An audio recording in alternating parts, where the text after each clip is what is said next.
وَلَقَدْ يَسَّرْنَا الْقُرْآنَ لِلذِّكْرِ فَهَلْ مِن مُّدَّكِرٍ الحمد لله رب العالمين والصلاة والسلام على أشرف الأنبياء والمرسلين أما بعد فأعوذ بالله من الشيطان الرجيم من همزه ونفخه ونفثه بسم الله الرحمن الرحيم رب اشرح لي صدري ويسر لي أمري واحلل عقدة من لساني يفقه قولي اللهم انفعنا بما علمتنا وعلمنا ما ينفعنا وزدنا علما وبشر عباد الذين يستمعون القول فيتبعون أحسنه أولئك الذين هداهم الله وأولئك هم أولو الألباب فاستفتهم ألربك البنات ولهم البنون أم خلقنا الملائكة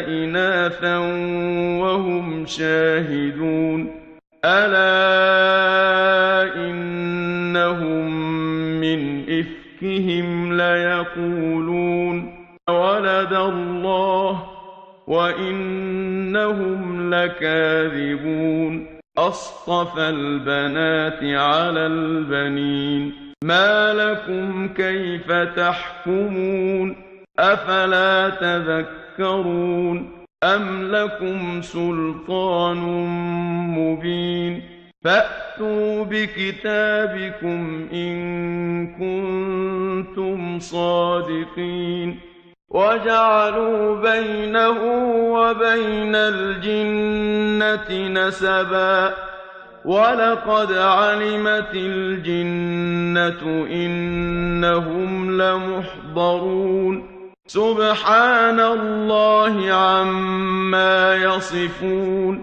إلا عباد الله المخلصين فإنكم وما تعبدون ما أنتم عليه بفاتنين إلا من هو صال الجحيم وما منا إلا له مقام معلوم وإنا لنحن الصافون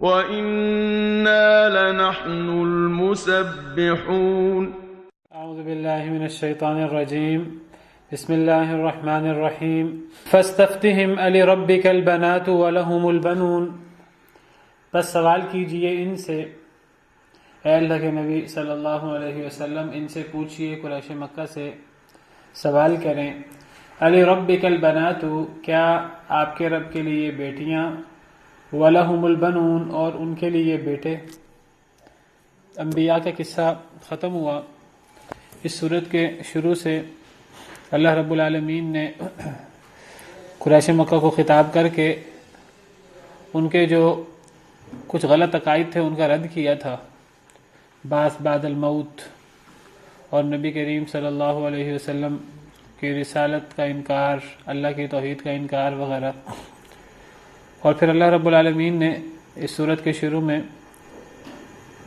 کافروں کا مکالمہ جو کافر لوگ میدان محشر میں ایک دوسرے سے گفتگو کریں گے اللہ نے وہ بھی ذکر کیا پھر اہل جنت کا ذکر کیا پھر اہل جنت کا آپس میں مکالمہ ذکر کیا اور پھر یہ فرمایا کہ جہنمی لوگ جہنم میں جائیں گے اور ان کو یہ سزا ہوگی اور ان کی سزا کی وجہ بیان کی کہ ان کی وجہ یہ تھی کہ وہ اپنے باپ دادا کی اندھا دھند پیروی کرتے تھے اللہ نے فرمایا کہ یہ سزا ہے اللہ کے نافرمانوں کی لیکن اس سے اللہ کے چنے ہوئے بندے مستثنا ہیں تو اللہ نے شروع میں عمومی ذکر فرمایا قریش مکہ کا اور عمومی نیک لوگوں کا برے لوگوں کا پھر اس کے بعد اللہ تعالیٰ نے خاص طور پر مخصوص انبیاء کرام علیہم السلام اور ان کی قوموں کا تذکرہ فرمایا پھر اس کے بعد اب دوبارہ قریش مکہ سے خطاب شروع ہو گیا ہے انبیاء کرام علیہم السلام کے قصے مکمل ہو گئے ہیں آخری قصہ سیدنا یونس علیہ السلام کا تھا جو پچھلی آیت فآمنوا فمتعناہم الی حین پہ ختم ہوا. تو اب فاستفتہم یہاں سے قریش مکہ کا ذکر شروع ہو گیا ہے۔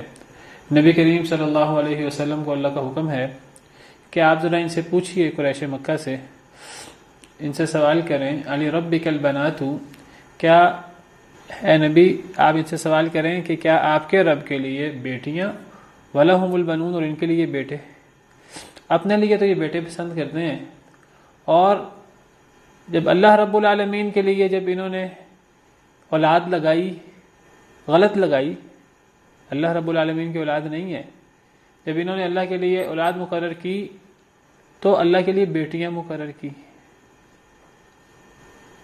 اللہ کے لیے اولاد مقرر کرنا ہی غلط ہے، اگر کی تھی تو جو اپنے لیے بیٹے پسند کرتے ہیں وہی کر لیتے، لیکن اللہ کے لیے بیٹیاں مقرر کی اور اپنے لیے بیٹے چاہتے ہیں۔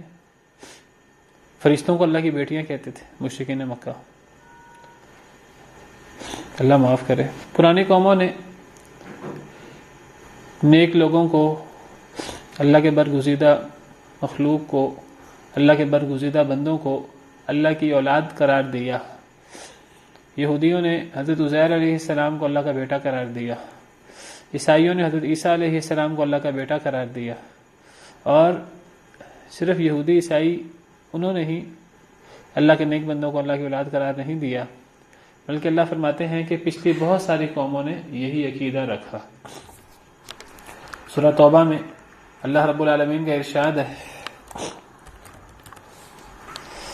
سورہ توبہ آیت نمبر 30، وقالت الیہود عزیر ابن اللہ، یہودیوں نے کہا عزیر اللہ کے بیٹے ہیں، وقالت النصارى المسیح ابن اللہ، عیسائیوں نے کہا کہ مسیح ابن مریم اللہ کے بیٹے ہیں، ذالک قولہم بافواہہم، یہ ان کی منہ کی باتیں ہیں، جو منہ سے نکل گیا انہوں نے نکال دیا، نہ کوئی انہوں نے غور کیا، نہ کوئی دلیل ہے ان کے پاس، نہ کوئی عقلی اور نہ کوئی پرانی کتاب سے کوئی دلیل نہیں ہے، صرف منہ سے ایک غلط بات کہہ دی ہے تو بس کہہ دی ہے، کوئی دلیل نہیں ہے اس کی۔ یضاہئون قول الذین کفروا من قبل، وہ مشابہت کر رہے ہیں ان لوگوں کی بات کی جنہوں نے کفر کیا ان سے پہلے، یعنی ان سے پہلے کافر لوگوں، بہت سے کافر قوموں کا یہی عقیدہ تھا، یہ یہودی عیسائی اپنے سے پچھلے کافر قوموں کے عقیدے کی مشابہت میں ان کی دیکھا دیکھی یہ بات کر رہے ہیں، جس طرح ان سے پہلے قوموں نے اللہ کے نیک بندوں کی میں ان کی شان میں غلوب کر کے ان کو خدائی صفات دے دی یا ان کو اللہ کی اولاد قرار دے دیا، انہوں نے ان کی دیکھا دیکھی حضرت عزیر کو، حضرت عیسیٰ بن مریم کو اللہ کا بیٹا قرار دے دیا۔ قاتلہم اللہ انا یؤفکون، اللہ انہیں ہلاک کرے، اللہ انہیں غارت کرے، کہاں یہ بہکے جاتے ہیں، اللہ کے لیے کیسے بیٹا مقرر کرتے ہیں، کیسے اولاد مقرر کرتے ہیں۔ قریش مشرکین مکہ نے، بدبختوں نے اس سے بھی بڑھ کر اللہ رب العالمین کے لیے بیٹا کی بجائے بیٹیاں مقرر کر دیں اور کہا فرشتے اللہ کی بیٹیاں ہیں۔ وَجَعَلُوا الْمَلَائِكَةَ الَّذِينَ هُمْ عِبَادُ الرَّحْمَنِ إِنَاثًا، سورہ زخرف میں اللہ فرماتے ہیں قریش مکہ کے بارے میں کہ ان قریش مکہ نے فرشتوں کو جو اللہ کے بندے ہیں انہیں مؤنث بنا دیا، انہیں مادہ مؤنث بنا دیا، عورتیں بنا دیا۔ اشہدوا خلقہم، اللہ سوال کرتے ہیں کہ فرشتے مذکر ہیں کہ مؤنث، کیا قریش مکہ کو اس بات کا پتہ ہے؟ کیا جب اللہ نے فرشتوں کو پیدا کیا تھا تو قریش مکہ موجود تھے، انہیں پتہ ہے کہ فرشتے مذکر ہیں کہ مؤنث؟ فرشتوں کو اللہ کی اولاد قرار دینا اور اولاد میں سے بھی بیٹیاں قرار دینا کتنی بے عقلی کی اور بے وقوفی کی بات ہے، اور لا علمی میں وہ یہ بات کہہ رہے ہیں اور کہتے جا رہے ہیں۔ تو یہاں اسی کی طرف اشارہ ہے کہ اللہ کے نبی صلی اللہ علیہ وسلم آپ ان سے سوال کریں کہ کیا آپ کے رب کے لیے بیٹیاں یا آپ کے رب کے لیے بیٹیاں مقرر کرتے ہیں، وَلَهُمُ الْبَنُونَ، اور اپنے لیے بیٹے چاہتے ہیں، ان کو زیادہ سے زیادہ بیٹے پسند ہیں کہ ان کی اولاد لڑکے زیادہ سے زیادہ ہوں، اور اللہ کے لیے اگر انہوں نے اولاد مقرر کی، غلط مقرر کی، اللہ کے لیے گالی ہے انسان اللہ کی اولاد مقرر کرے، کیونکہ اولاد اس کی ہوتی ہے جس کو زوال ہو، جس کا کوئی جانشین بننا ہو، عروج کے بعد جس کو زوال ہو پھر اس کی اولاد اس کی جگہ لیتی ہے۔ اللہ رب العالمین کو تو کوئی زوال نہیں ہے، اولاد کی تو اس کو ضرورت ہے کہ جو کمزور ہو، جسے دست بازو چاہیے ہوں، تو اسے اولاد چاہیے ہوتی ہے کہ میں ابھی تو جوان ہوں، میں بوڑھا ہوں گا، بڑھاپے میں میرا سہارا کون ہوگا؟ تو اس کو اولاد کی ضرورت ہے۔ اللہ رب العالمین کو تو یہ چیزیں لاحق نہیں ہیں۔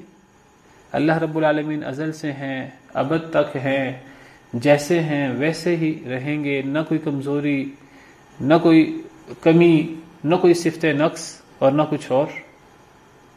تو اللہ رب العالمین کے لیے تو اولاد کا لفظ ایک گالی ہے۔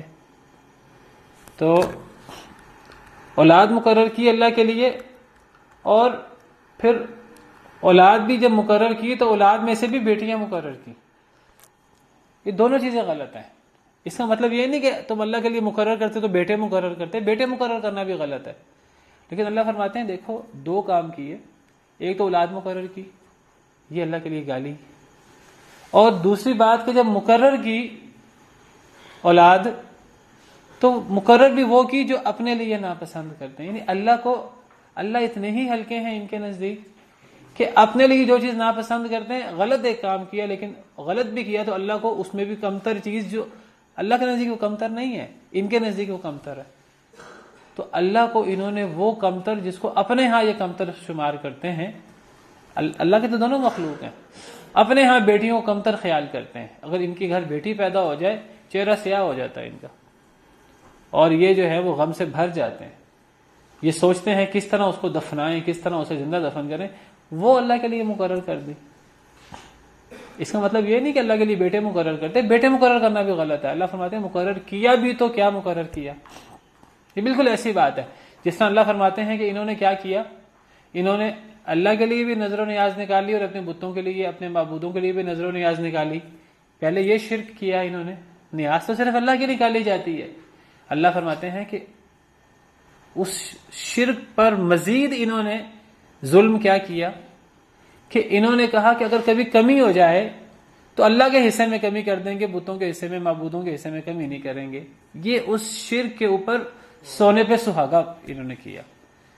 اس کا مطلب یہ نہیں ہے کہ اگر کمی کرنی ہوتی تو یہ معبودوں کے حصے سے کمی کر لیتے، اللہ راضی ہو جاتے، نہیں، یہ مطلب نہیں ہے۔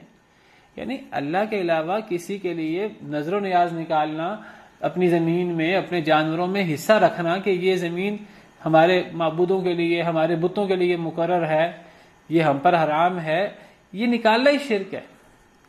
اللہ کے لیے کوئی چیز ذبح کی جاتی ہے، اللہ کے لیے کوئی چیز نظر کی جاتی ہے، اللہ کے علاوہ کسی کے لیے مکھی بھی نظر کی جائے شرک ہے۔ یہ آپ نے مشہور حدیث پڑھی ہے کہ ایک بندہ جو ہے، ایک قوم جو ہے وہ مشرک تھی، تو دو لوگ گزرے ان کے پاس سے، تو انہوں نے کہا کہ ہمارے تو معبود کو چڑھاوا چڑھائے بغیر تم نہیں جا سکتے۔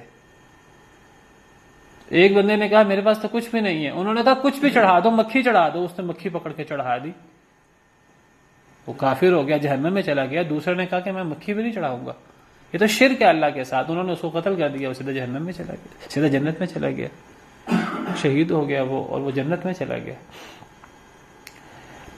تو اللہ تعالیٰ فرماتے ہیں کہ فما کان لشرکائہم فلا یصل الی اللہ وما کان للہ فہو یصل الی شرکائہم، جو اللہ کا حصہ تھا وہ ان کے معبودوں کو پہنچ جاتا تھا، معبودوں کا حصہ اللہ کے حصے کو نہیں پہنچتا تھا۔ یعنی یہ ان کے شرک کے اوپر مزید ان کی خرابی یہ تھی۔ اس کا مطلب یہ نہیں ہے کہ اگر حصے میں کمی ہوتی تو یہ معبودوں کے حصے میں کمی کر دیتے، اللہ کے حصے میں کمی نہیں کرتے تو اللہ بڑے راضی ہوتے۔ ان کا اللہ کے علاوہ معبودوں کے لیے حصہ نکالنا وہ ہے ہی شرک۔ پھر اس شرک کے اوپر مزید خرابی کیا ہے کہ کبھی کمی ہو جائے تو اللہ کے حصے میں کمی کر دیتے ہیں، ان کے حصے میں کوئی کمی نہیں کرتے۔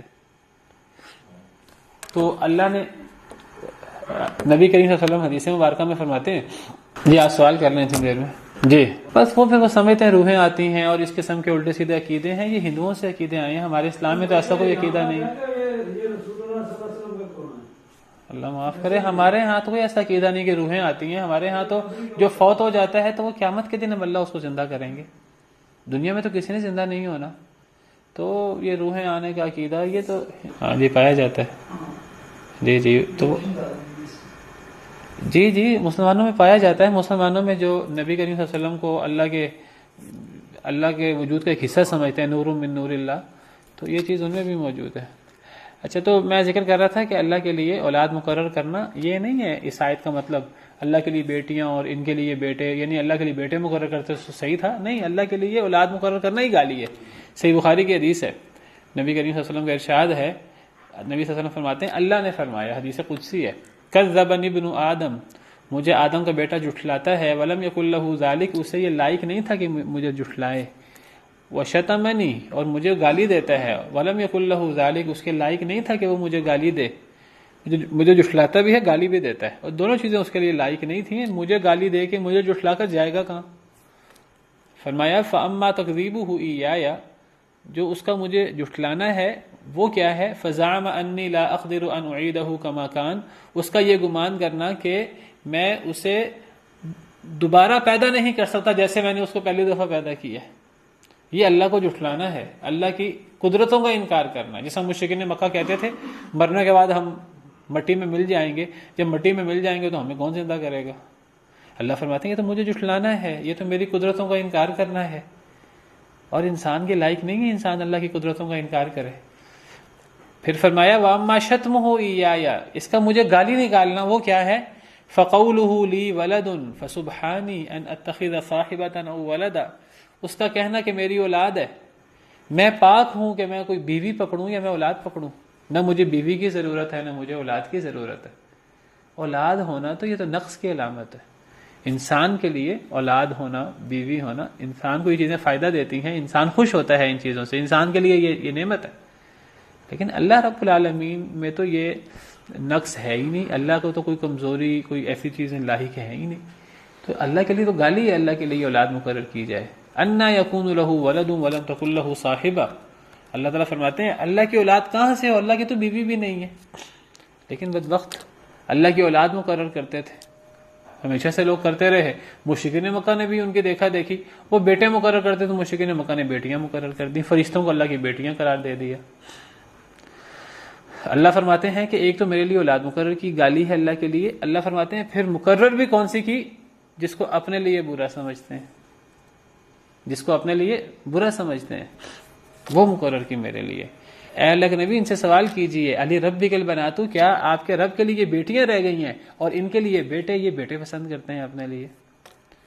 ام خلقنا الملائکۃ اناثا وہم شاہدون، کیا ہم نے پیدا کیا فرشتوں کو عورتیں اور یہ حاضر تھے؟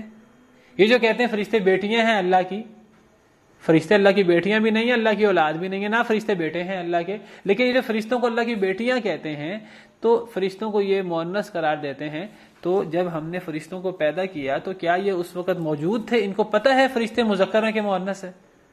فرشتوں کی جنس کا ان کو پتہ ہے؟ یہ ایک بڑا ڈانٹنے کا انداز ہے، ایک اللہ کے غضب کا انداز ہے۔ کیا فرشتوں کی پیدائش کے وقت جب ہم نے فرشتوں کو پیدا کیا تو یہ کہتے ہیں ہم نے فرشتوں کو مؤنث پیدا کیا، فرشتے اللہ کی بیٹیاں ہیں، جب ہم نے فرشتوں کو مؤنث پیدا کیا تھا کیا یہ حاضر تھے اس وقت؟ کیا یہ دیکھ رہے تھے؟ کیا اللہ کی مدد کر رہے تھے؟ نعوذ باللہ، یا یہ اس وقت موجود تھے؟ ان کو پتہ ہے فرشتے مؤنث ہیں؟ فرشتوں میں تو نر مادہ کا تصور ہی نہیں ہے، فرشتوں کے اندر نر مادہ کا، فرشتوں کے اندر کوئی شادی بیاہ کا، کوئی تناسل کا، کوئی آگے اولاد ہونا، کھانا پینا، یہ چیزیں فرشتوں کے اندر ہیں ہی نہیں۔ یہ فرشتوں کو مؤنث قرار دیتے ہیں، اللہ کی بیٹیاں قرار دیتے ہیں۔ کیا جب ہم نے ان کو مؤنث بنایا ان کے مطابق تو کیا یہ اس وقت گواہ تھے؟ کیا یہ اس وقت موجود تھے؟ ہرگز نہیں۔ الا انہم من افکہم لیقولون، خبردار بے شک وہ اپنے جھوٹ میں البتہ وہ کہتے ہیں، افک جھوٹ، افک کا لفظی مطلب ہوتا ہے بہک جانا، انسان کی عقل کا معوف ہو جانا، اس کو کہتے ہیں افک۔ قرآن کریم میں ہم جی افک کا لفظی مطلب ہے بہک جانا، قرآن کریم میں جگہ جگہ آتا ہے انا یؤفکون، یہ کہاں بہکے جا رہے ہیں، کہاں یہ پاگل ہو رہے ہیں۔ افک کا لفظی مطلب کسی کے مت ماری جائے، لیکن افک سے مراد جھوٹ بھی لیا جاتا ہے۔ سیدہ عائشہ رضی اللہ عنہا پہ جو تہمت لگی تھی اسے کیا کہتے ہیں؟ واقعہ افک۔ اب وہاں بہکنا مراد ہے کہ وہاں ایک جھوٹا الزام، بہتان مراد ہے۔ تو مفسرین کرام کہتے ہیں اصل میں وہ افک بھی بہکنے سے ہی ہے، یعنی ایک انسان اتنا بڑا جھوٹ بولے کہ جو کسی عقل والے شخص سے ممکن ہی نہ ہو، افک ایسے جھوٹ کو کہتے ہیں۔ افک اتنا بڑا جھوٹ ہوتا ہے جو ایک ہوش مند شخص بول نہیں سکتا، کسی کی مت ماری جائے وہی وہ بہتان کسی پہ لگا سکتا ہے، ایک عقل مند شخص، ایک جاننے بوجھنے والا شخص یہ کام نہیں کر سکتا۔ عام جھوٹ کو جھوٹ کہتے ہیں، افک تو ایسے جھوٹ کو کہتے ہیں جو اتنا بڑا جھوٹ ہو جو ایک بہکا ہوا شخص ہی بول سکتا ہے۔ پھر علماء نے، مفسرین کرام نے تھوڑی سی مزید وضاحت کی، وہ کہتے ہیں کہ ایک ہوتی ہے غیبت۔ غیبت ہوتی ہے کہ کسی کے عدم موجودگی میں، کسی کے غائب ہونے کی حالت میں اس کے بارے میں ایسی بات کی جائے جو اچھی نہ ہو، اس کے وہ سنے تو اس کو ناپسند کرے، چاہے وہ بات اس کے اندر موجود ہو، چاہے وہ بات اس کے اندر موجود ہو۔ ایک بندے کے عدم موجودگی میں اس کے بارے میں کوئی ایسی بات کی جائے جو چاہے اس کے اندر موجود ہو لیکن وہ اس کو سنے تو پسند نہ کرے، تو اس کو کہتے ہیں غیبت۔ اور غیبت کتنا بڑا گناہ ہے۔ قرآن کریم میں آتا ہے کہ غیبت ایسے ہے جیسے کوئی شخص اپنا مردہ بھائی کا گوشت کھائے۔ گوشت کھانا انسان کا ویسے ہی کتنی غلط بات ہے، پھر وہ بھائی ہو اور پھر وہ مردہ ہو تو اس کا گوشت کھانا تو یہ کتنی غلط بات ہوتی ہے۔ تو غیبت کسی کے عدم موجودگی میں اس کے بارے میں وہ بات کرنا جو اس کو اچھی نہ لگے۔ اسی سے ملتی جلتی ایک شے ہے افک۔ افک میں اور غیبت میں کیا فرق ہے؟ افک کسی کے بارے میں ایسا الزام، کسی کے بارے میں ایسی جھوٹی بات کہ مفسرین کہتے ہیں کہ ایک تو افک کے اندر وہ یہ ہے وہ اتنا بڑا جھوٹ ہو کہ وہ ایک عقل مند شخص، ایک عقل رکھنے والا شخص بول ہی نہ سکے، اور نمبر دو کہ وہ سن سنا کر انسان کسی کے بارے میں الزام لگائے، اسے افک کہتے ہیں۔ انسان نے خود اس کا مشاہدہ نہیں کیا، کسی سے سن لیا۔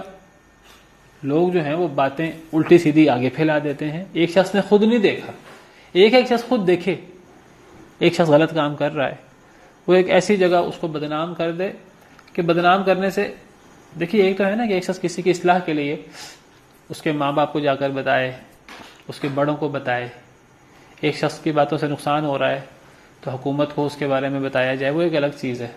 ایک شخص کو بدنام کرنے کے لیے اس کے بارے میں وہ سچی بات ہے وہ کر دینا جو وہ ناپسند کرے اس کے عدم موجودگی میں، یہ تو غیبت ہے۔ اور غیبت کتنا بڑا گناہ ہے، یہ تو ہے سچی بات کسی کے بارے میں کر دینا اس کے عدم موجودگی میں۔ اور افک ہے کہ ہمیں پتہ ہی نہیں بات سچی ہے کہ جھوٹی ہے، کسی سے سنا، کسی نے کسی کے بارے میں کہا وہ تو ایسا ہے، تحقیق کیے بغیر ہم نے سنی سنائی بات آگے کر دی۔ تو افک کے اندر دو چیزیں ہیں، ایک تو وہ اتنا بڑا جھوٹ ہو کہ وہ ایک عام عقل والا شخص بول ہی نہ سکے، اور دوسرا کہ اس کے اندر سنی سنائی بات ہوتی ہے، اس کے اندر انسان نے خود دیکھا بھی نہیں ہوتا۔ اور تیسری چیز ہے بہتان۔ بہتان ایسے الزام، ایسے جھوٹ، ایسے الزام کو کہتے ہیں کہ ایک بندے نے کیا نہیں ہے اس پہ جھوٹا الزام لگانا، ایک بندے نے کیا ہی نہیں ہے اس پہ جھوٹا الزام لگانا۔ یہ تینوں جو ہیں وہ قرآن میں موجود ہیں اور تینوں کی بڑی ہی زیادہ مذمت ہے۔ سبحانک ھذا بہتان عظیم، حضرت عائشہ کا واقعہ اس کو بہتان بھی قرار دیا اور اسے افک بھی قرار دیا، ان الذین جاءوا بالافک۔ تو یہ افک ہے، یہ سنا کر اللہ کے بارے میں یہ عقیدہ رکھ لیا، نہ انہیں کوئی اس بارے میں علم ہے، نہ کسی کتاب میں پڑھا، نہ کسی نبی سے سنا، ہاں اپنے بزرگوں سے جو غلط صحیح بات سنی بیان کر دی آگے۔ فرمایا خبردار، بے شک وہ اپنے افک میں، اپنے اس الزام میں جو جھوٹا الزام ہے اللہ کے بارے میں کہ اللہ نے اولاد پکڑی، اللہ نے بیٹیاں جنی والعیاذ باللہ، خبردار بے شک وہ اپنے اس الزام میں، البتہ وہ کہتے ہیں، کیا کہتے ہیں، ان کا اصل موقف کیا ہے مشرکین مکہ کا؟ اللہ فرماتے ہیں خبردار بے شک وہ اپنے اس الزام میں، البتہ وہ کہتے ہیں ولد اللہ، اللہ نے اولاد جنی، وَإِنَّهُمْ لَكَاذِبُونَ، اور یقیناً وہ البتہ جھوٹے ہیں، بالکل بکواس کر رہے ہیں، جھوٹ بول رہے ہیں، پتہ ہی نہیں ان کو اس بات کا، سنا کر الٹی سیدھی بات بس کہتے جا رہے ہیں۔ اور یہ اتنا بڑا الزام ہے اللہ پر کہ قرآن کریم اللہ تعالیٰ فرماتے ہیں کہ اتنا بڑا الزام ہے کہ آسمان پھٹ سکتا ہے اس سے زمین جو ہے وہ زمین پھٹ سکتی ہے اور زمین کے اندر شگاف پڑ سکتا ہے. یہ اتنا بڑا الزام ہے کہ پہاڑ ریزہ ریزہ ہو کر گر پڑیں. تکاد السماوات یتفطرن منہ وتنشق الارض وتخر الجبال هدا. قریب ہے کہ آسمان پھٹ پڑے، قریب ہے کہ زمین شک ہو جائے. وتخر الجبال هدا، اور پہاڑ ریزہ ریزہ ہو کر گر پڑیں. ان دعوا للرحمن ولدا، کہ وہ اللہ کے لیے اولاد کا دعویٰ کریں. وما ينبغي للرحمن ان يتخذ ولدا، رحمان کے لائق ہی نہیں کہ رحمان اولاد پکڑے، اس کو کیا ضرورت ہے اولاد پکڑنے کی. اللہ کے بارے میں اولاد کا دعویٰ کرنا ایسے ہے جیسے آسمان پھٹ پڑے، زمین شک ہو جائے، پہاڑ ریزہ ریزہ ہو جائیں. اللہ فرماتے ہیں یہ لوگ اپنے اس الزام میں، اپنے اس جھوٹ میں کیا کہتے ہیں؟ یہ کہتے ہیں ولد اللہ، اللہ نے جنا، اور پھر اس جننے میں بھی کہتے ہیں اللہ نے بیٹیاں جنی. پچھلے لوگ تو بیٹے کہتے تھے، یہ اس سے بھی آگے بڑھ کر بیٹیاں کہتے ہیں، جس کا پیچھے ذکر ہوا. اللہ فرماتے ہیں وَإِنَّهُمْ لَكَاذِبُونَ، اور بے شک وہ البتہ جھوٹے ہیں. اصطفى البنات علی البنین، یہ اصطفا اصل میں اصطفا ہے، دو حمزہ ہیں. جو دوسرا حمزہ گھیرا ہوا ہے وہ حمزہ وصلی ہے، یہ پہلا حمزہ استفہام کا ہے. یہ دیکھنے میں ایک حمزہ نظر آ رہا ہے، یہ اصل لفظ ہوتا ہے اصطفا، اصطفاہ یا اجتباہ، اصطفا ہوتا ہے. تو شروع میں یہ حمزہ سوالیہ ہے، استفہامیہ، تو اصل میں ہے اصطفا، اس سے بنا اصطفا. تو سوال ہے اس کے اندر، اصطفى البناتی، کیا اس نے چن لیا ہے، یعنی اللہ نے البناتی بیٹیوں کو، علی البنین بیٹوں پر. تم نے اللہ کے لیے اولاد مقرر کی، بہت بڑا الزام لگایا اللہ پر، پھر اولاد میں سے بھی بیٹیاں مقرر کی اللہ کے لیے، سونے پہ سہاگا تم نے. تو غلطی پر مزید غلطی کر دی، ایک بہت بڑا تم نے اللہ پر الزام لگایا، اور اس پہ تم نے مزید کیا غلط کام کیا، تم نے بیٹیاں بنا دیا ان کو. کیا اللہ بیٹیوں کو بیٹوں پر چن لے؟ تم اپنے لیے بیٹیاں پسند نہیں کرتے، تو کیا اللہ نے بیٹوں کو چھوڑ کر بیٹیاں چن لی ہیں؟ مالکم کیف تحکمون، میں پہلے بتا چکا ہوں، اس سے ہرگز یہ مراد نہیں ہے کہ اگر وہ اللہ کے بیٹے مقرر کرتے تو اللہ مطمئن ہو جاتے. نہیں، اولاد مقرر کرنا ہی غلط ہے، لیکن اولاد بھی مقرر کی، اور اولاد مقرر کرتے ہوئے مقرر بھی وہ چیز کی جو اپنے لیے ناپسند کرتے ہیں، یہ مراد ہے. مالکم کیف تحکمون، تمہیں کیا ہے، تم کیسے فیصلے کرتے ہو. افلا تذکرون، کیا تم نصیحت نہیں پکڑتے، کیا تمہیں سمجھ نہیں آتی کہ اللہ پر اتنا بڑا الزام، کون اللہ کہ جو ہمارا سہارا ہے، جس سے ہم بھاگ کے جا ہی نہیں سکتے. جو اللہ ہمیں ہر قسم کی نعمت دیتا ہے، اس دنیا میں بھی ہم اس کے رحم و کرم پر، قبر میں بھی اس کے رحم و کرم پر، آخرت میں بھی اس کے رحم و کرم پر، ہم جائیں گے کہاں اللہ رب العالمین کو اتنا ناراض کر کے. افلا تذکرون، کیا تمہیں سمجھ نہیں آتی. فرمایا کہ اصطفى البنات علی البنین، کیا اس نے چن لیا بیٹیوں کو بیٹوں پر. ما لکم کیف تحکمون، تمہیں کیا ہو گیا ہے، تم کیسے فیصلے کرتے ہو. افلا تذکرون، کیا تم نصیحت نہیں پکڑتے، کیا تمہیں اللہ سے ڈر نہیں لگتا. تم اللہ کے رحم و کرم پر ہو تو اللہ تمہیں بہت کڑی سزا دیں گے اس کی. تم جاؤ گے کہاں سے اللہ سے بچ کر. ام لکم سلطان مبین، یا تمہارے لیے ہے کوئی واضح دلیل. تم جو دعویٰ کر رہے ہو، یا تمہارے پاس اس کی کوئی دلیل ہے. تم نے دعویٰ خود بخود بنا لیا ہے، سن سنا کر باپ دادا سے لے لیا ہے. کوئی دلیل بھی ہے، ذرا اس انداز سے غور کر لو. کوئی دلیل ہے تو پیش کر دو. کیا تمہارے پاس کوئی دلیل ہے واضح کہ اللہ کی بیٹیاں ہیں. فَأْتُوا بِكِتَابِكُمْ إِن كُنتُمْ صَادِقِينَ، پس لے آؤ اپنی کتاب اگر تم سچے ہو. اگر تم سچے ہو کہ اللہ کی اولاد ہے اور فرشتے اللہ کی بیٹیاں ہیں، تو چلو کوئی کسی نبی کا پرانا نسخہ لے آؤ، کوئی تورات انجیل کی آیت لے آؤ. تحریف ہو چکی ہے، چلو تحریف شدہ ہی کوئی لے آؤ. کوئی صحف ابراہیم، کوئی صحف موسیٰ کا کوئی ٹکڑا لے آؤ. دلیل کتاب سے ہوتی ہے، دلیل سنی سنائی بات تو نہیں ہوتی. چلو تم کوئی کتاب ہی لے آؤ، تورات کی، انجیل کی، زبور کی. اگر تم سچے ہو تو کوئی اپنی کتاب سے دلیل پیش کرو. پتہ لگا دلیل کتاب سے پیش ہوتی ہے. وَجَعَلُوا بَيْنَهُ وَبَيْنَ الْجِنَّةِ نَسَبًا، اور انہوں نے بنایا اللہ کے درمیان اور جنوں کے درمیان نسب. اللہ فرماتے ہیں در حقیقت ان بدبختوں نے کیا کہا، ان کا عقیدہ کیا ہے اصل میں مشرکین مکہ کا۔ اللہ فرماتے ہیں انہوں نے اللہ میں اور جنوں میں نسب قائم کر دیا ہے۔ نسب سے مراد ہوتا ہے تعلق، قرابت داری۔ قرابت داری دو طرح کی ہوتی ہے، ایک قرابت داری ہوتی ہے کہ خونی رشتہ داری، اور ایک قرابت داری ہوتی ہے سسرالی قرابت داری۔ اللہ تعالیٰ فرماتے ہیں سورہ فرقان میں وَهُوَ الَّذِي خَلَقَ مِنَ الْمَاءِ بَشَرًا فَجَعَلَهُ نَسَبًا وَصِهْرًا، اللہ نے پانی سے انسان کو پیدا فرمایا اور انسان کے نسبی رشتہ دار بھی بنائے، اور نسبًا وصہرا، صہر کسے کہتے ہیں؟ سسرالی رشتہ دار۔ اللہ نے انسان کو پانی سے پیدا فرمایا اور انسان کو دنیا میں اکیلا نہیں رکھا، انسان کو ساتھیوں کی ضرورت ہوتی ہے، تو اللہ نے انسان کے دو تعلق بنائے، دو قرابت داریاں بنائی، نسبی بھی اور سسرالی بھی۔ نسبی ہوتی ہے جو خونی ہوتی ہے، ایک ماں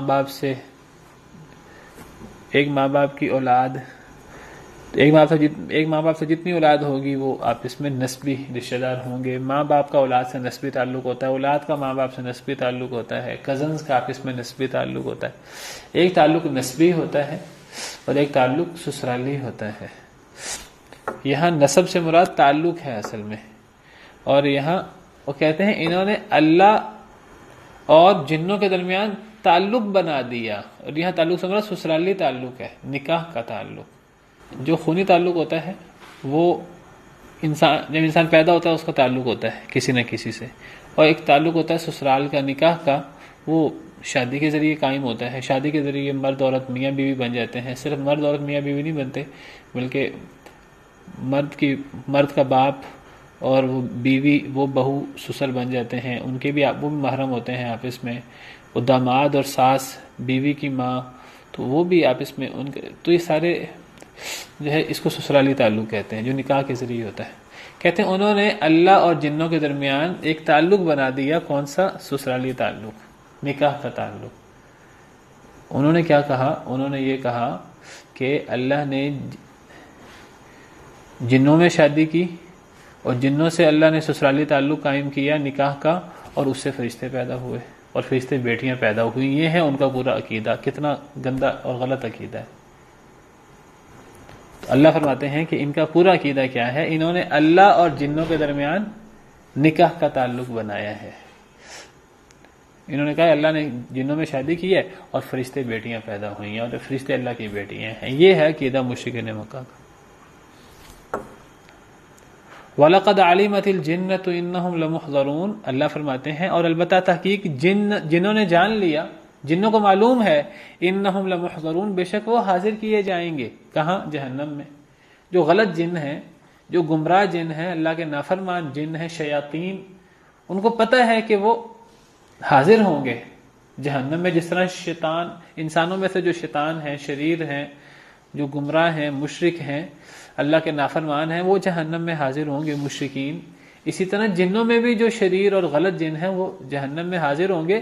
تو جو اللہ کا رشتہ دار ہوگا، اللہ کا رشتہ دار جہنم میں کیسے جائے گا؟ انہوں نے تو جنوں کو سب کو ہی اللہ کا سسرالی رشتہ دار بنا دیا۔ اگر جنوں میں اور اللہ میں بالفرض تعلق کوئی ہوتا سسرالی، تو کیا کوئی جن جہنم میں جا سکتا؟ کوئی نہ جا سکتا۔ حالانکہ اللہ قرآن میں کہتے ہیں کہ جن بھی جہنم میں جائیں گے۔ قرآن کریم میں سورہ رحمان میں اللہ نے، سورہ رحمان میں اور کئی مقامات پر اللہ نے فرمایا ہے، اللہ تعالیٰ فرماتے ہیں سورہ رحمان میں فَيَوْمَئِذٍ لَا يُسْأَلُ عَنْ ذَنبِهِ إِنسٌ وَلَا جَانٌ، قیامت کے دن اپنے گناہ کے بارے میں نہیں سوال کسی سے کیا جائے گا، نہ کسی انسان سے، نہ کسی جن سے۔ جنوں نے جو گناہ کیے ہوں گے، انسانوں نے جو گناہ کیے ہوں گے، تو قیامت کے دن ان سے سوال نہیں ہوگا، ان سے پوچھا نہیں جائے گا تم نے جو گناہ کیے ہیں اس کا جواب دو، عذر پیش کرو۔ قیامت کے دن کوئی عذر قبول نہیں کیا جائے گا۔ اللہ فرماتے ہیں یعرف المجرمون بسیماہم، قیامت کے دن مجرم اپنی نشانی سے پہچان لیے جائیں گے۔ فیؤخذ بالنواصی والاقدام، اور ان کو پیشانی سے اور قدموں سے پکڑا جائے گا۔ فبأي آلاء ربكما تكذبان، تم دونوں اپنے رب کی کس کس نعمت کا انکار کرو گے، جھٹلاؤ گے۔ هذه جہنم التي يكذب بها المجرمون، یہ جہنم ہے جس کو مجرم جھٹلایا کرتے تھے۔ یہ جہنم میں کون ہے داخل ہونے والے؟ انسان بھی جن بھی، کیونکہ کیونکہ ہے یطوفون بینہا و بین حمیم آن، وہ چکر لگائیں گے جہنم کے درمیان اور گرم پانی کے درمیان. کون چکر لگائیں گے؟ فبأي آلاء ربكما تكذبان، تم دونوں اپنے رب کی کس کس نعمت کا انکار کرو گے؟ تم دونوں سے مراد یا انسان اور جن دونوں ہیں. قرآن میں جہاں بھی، یہ سورہ رحمان میں جہاں بھی فبأي آلاء ربكما تكذبان آ رہا ہے تثنیہ ہے. تم دونوں اپنے رب کی کس کس نعمت کو جھٹلاؤ گے، تو تم دونوں سے مراد انسان اور جن ہے. تو یہ انسانوں اور جنوں کی بات ہو رہی ہے. انسانوں نے بھی جہنم میں جانا ہے جو اللہ کے نافرمان ہے، اور جو اللہ کے نافرمان جن ہیں انہوں نے بھی جہنم میں جانا ہے. اگر جنوں سے اللہ کا تعلق ہو سسرالی، تو جن کیسے جہنم میں جائیں؟ وہ تو سب بخشے ہوئے ہونے چاہیے. پھر اللہ فرماتے ہیں جنوں کو خود پتا ہے کہ جن حاضر ہوں گے جہنم میں، تو جنہوں نے جہنم میں حاضر ہونا ہے تو وہ اللہ کے رشتہ دار کیسے ہو سکتے ہیں؟ وہ اللہ سے ان کی سسرالی رشتہ داری کیسے قائم ہو سکتی ہے؟ کتنی فضول بات ہے. سبحان اللہ عما یصفون، اللہ پاک ہے اس سے جو یہ اللہ کے الٹے سیدھے وہ صاف بیان کر رہے ہیں. کتنا غلط اور غلیظ عقیدہ بیان کرتے ہیں اللہ کے بارے میں، اور ان کو کوئی ڈر نہیں لگتا اللہ تعالیٰ سے. اللہ فرما رہے ہیں کہ اللہ پاک ہے ان کی الٹی سیدھی باتوں سے. یصفون جو یہ وصف بیان کر رہے ہیں کہ اللہ میں اور جنوں میں نسب سسرالی تعلق ہے، اور اس سے فرشتے بیٹیاں پیدا ہوئیں، اور اللہ کی اولاد مقرر کرنا، اور شرک، اور اس طرح کے سارے الزامات. تو اللہ ان تمام الزامات سے پاک ہے جو یہ اللہ کے جھوٹے و صاف بیان کر رہے ہیں. اللہ پہ جھوٹ باندھ رہے ہیں اور ان کو کوئی ڈر بھی نہیں لگ رہا اللہ تعالیٰ سے. الا عباد اللہ المخلصین، سوائے اللہ کے چنے ہوئے بندوں کے. سوائے اللہ کے چنے ہوئے بندوں سے کیا مراد ہے؟ یا تو پچھلی آیت سے استثناء ہے، الا استثناء ہے، یا تو پچھلی آیت سے استثناء ہے. پچھلی آیت ہے کہ پاک ہے اللہ اس سے جو یہ وصف بیان کرتے ہیں. جو مشرکین اللہ کے غلط اوصاف بیان کرتے ہیں اللہ اس سے پاک ہے. تو یہ جو مشرکین اللہ کے غلط اوصاف بیان کرتے ہیں یہ مشرکین کرتے ہیں، اللہ کے چنے ہوئے بندے اللہ کے یہ الٹے سیدھے غلط اوصاف نہیں بیان کرتے. وہ تو اللہ کے بارے میں وہی بات کہتے ہیں جو اللہ نے قرآن میں فرمائی یا نبی کریم صلی اللہ علیہ وسلم نے احادیث مبارکہ میں فرمائی. اللہ کے چنے ہوئے بندے ایسے الٹے سیدھے غلط الزام نہیں لگاتے. تو یہ پچھلی آیت سے مستثنیٰ ہے. یا پھر الا عباد اللہ المخلصین، اس سے بھی پچھلی آیت سے مستثنیٰ ہے. اس سے پچھلی آیت کیا ہے کہ جنہوں نے جان لیا کہ جن حاضر ہوں گے. کہاں؟ جہنم میں. جہنم میں جن حاضر ہوں گے، اور جنوں کے ساتھ انسانوں میں سے جو شریر ہیں مشرک ہیں وہ بھی. الا عباد اللہ المخلصین، سوائے اللہ کے چنے ہوئے بندوں کے، وہ حاضر نہیں ہوں گے جنت میں. سارے جن جہنم میں حاضر نہیں ہوں گے. جو چنے ہوئے جن ہیں وہ تو جنتوں میں ہوں گے، اور جنتوں میں اللہ کی نعمتوں میں ہوں گے. وَلِمَنْ خَافَ مَقَامَ رَبِّهِ جَنَّتَانِ فَبِأَيِّ آلَاءِ رَبِّكُمَا تُكَذِّبَانِ، جو اپنے رب کے سامنے کھڑے ہونے سے ڈرا اس کے لیے 2 جنتیں ہیں. اور تم دونوں اے انسان اور جن اپنے رب کی کس کس نعمت کا انکار کرو گے؟ تو دونوں کو خطاب ہے، دونوں جنت میں جائیں گے. انسانوں میں سے جنوں میں سے جو اللہ کے سامنے کھڑا ہونے سے ڈرا، اللہ ہمیں ان میں شامل کرے. تو الا عباد اللہ المخلصین، یا تو آیت نمبر 158 سے استثناء ہے کہ جنہوں نے جان لیا کہ وہ حاضر ہوں گے جہنم میں، سوائے اللہ کے چنے ہوئے بندوں کے. جنوں میں بھی اللہ کے چنے ہوئے بندے ہیں، وہ جہنم میں حاضر نہیں ہوں گے، وہ تو جنتوں کے حقدار ہوں گے. یا پھر اگلی آیت سے استثناء ہے کہ اللہ پاک ہے جو یہ مشرکین مکہ اللہ کے جھوٹے اوصاف بیان کر رہے ہیں، اللہ پاک ہے اس سے، سوائے اللہ کے چنے ہوئے بندوں کے. یعنی اللہ کے چنے ہوئے بندے جھوٹے وصاف نہیں بیان کرتے اللہ کے. وہ تو اللہ کے بارے میں جھوٹ گھڑتے ہی نہیں ہیں، وہ تو اللہ پر افتراء کرتے ہی نہیں ہیں.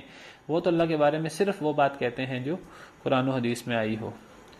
فَإِنَّكُمْ وَمَا تَعْبُدُونَ، پس بے شک تم بھی اور جن کی تم عبادت کرتے ہو، تم اور تمہارے معبود، ما انتم علیہ بفاتنین، نہیں ہو تم بہکانے والے، اس پر بہکانے والے، فتنہ ڈالنے والے. تم کسی کو بہکا بھی نہیں سکتے، نہ تم کسی کو بہکا سکتے ہو، نہ تمہارے معبود کسی کو فتنے میں ڈال سکتے ہیں، بہکا سکتے ہیں. الا من هو صال الجحیم، سوائے اس شخص کے جو جہنم میں داخل ہونے والا ہے.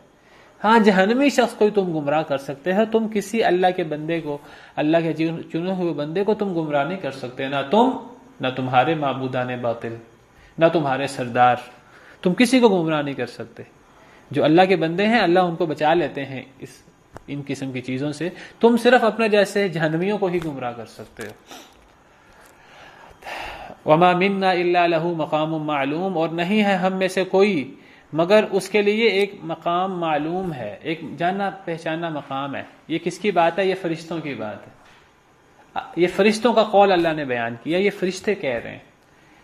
فرشتے کہتے ہیں تم نے ہمیں اللہ کی بیٹیاں بنا دیا، تم نے ہمارے بارے میں کتنی غلط بات کہہ دی، ہم تو اللہ کے عاجز بندے ہیں، اللہ کی اولاد، اللہ کی بیٹیاں وہ تو اللہ کا حصہ ہوئیں، وہ تو اللہ ہوئیں، تم نے تو ہمیں اللہ کا شریک بنا دیا، ہم اللہ کے شریک ہرگز نہیں ہیں، ہم کیا ہیں؟ فرشتے اپنے بارے میں خود کہہ رہے ہیں، یہ فرشتوں کا قول ہے۔ فرشتے کہتے ہیں نہیں ہے ہم میں سے کوئی مگر اس کے لیے ایک معلوم مقام ہے، اس کا مقام معلوم ہے، ہمیں پتہ ہے ہم کتنے پانی میں ہیں، ہماری کیا حیثیت ہے، ہم ہرگز اللہ کے شریک نہیں ہیں، ہم ہرگز اللہ کی بیٹیاں نہیں ہیں۔ فرشتے انکار کر رہے ہیں۔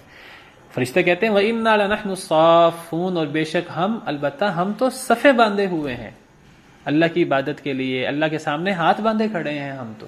اس صورت کے شروع میں بھی پڑھا وَالصَّافَّاتِ صَفًّا، اور ہم نے پڑھا تھا وَالصَّافَّاتِ صَفًّا سے مراد فرشتوں کی صفیں ہیں کہ فرشتے صفے باندھے کھڑے ہوتے ہیں اللہ کے سامنے۔ یوم یقوم الروح والملائکۃ صفا، قیامت کے دن روح الامین بھی اور فرشتے بھی، روح الامین سردار ہے فرشتوں کے، وہ اور فرشتے اللہ کے سامنے دست بستہ کھڑے ہوں گے، صفے باندھے کھڑے ہوں گے، کسی کو بات کرنے کی ضرورت نہیں ہوگی۔ ان فرشتوں کو اللہ کی بیٹیاں، اللہ کا شریک قرار دیا جاتا ہے۔ تو فرشتے خود کہہ رہے ہیں کہ ہمارا مقام معلوم ہے، ہمیں پتہ ہے ہمارا کیا مقام ہے، ہم ہرگز اللہ کے شریک، اللہ کی بیٹیاں نہیں ہیں، ہم تو صفے باندھے کھڑے ہیں اللہ کے سامنے۔ وَإِنَّا لَنَحْنُ الْمُسَبِّحُونَ، اور بے شک ہم تو تسبیح کرنے والے ہیں اللہ کی، ہم تو ہر دم اللہ کی تسبیح کرنے والے ہیں، اللہ کی شان بیان کرنے والے ہیں۔ تم نے ہمیں کیوں اللہ کا شریک بنا دیا؟ چلیں اتنا ہی کافی ہے، آج وقت ختم ہو گیا ہے، تو باقی انشاءاللہ کل۔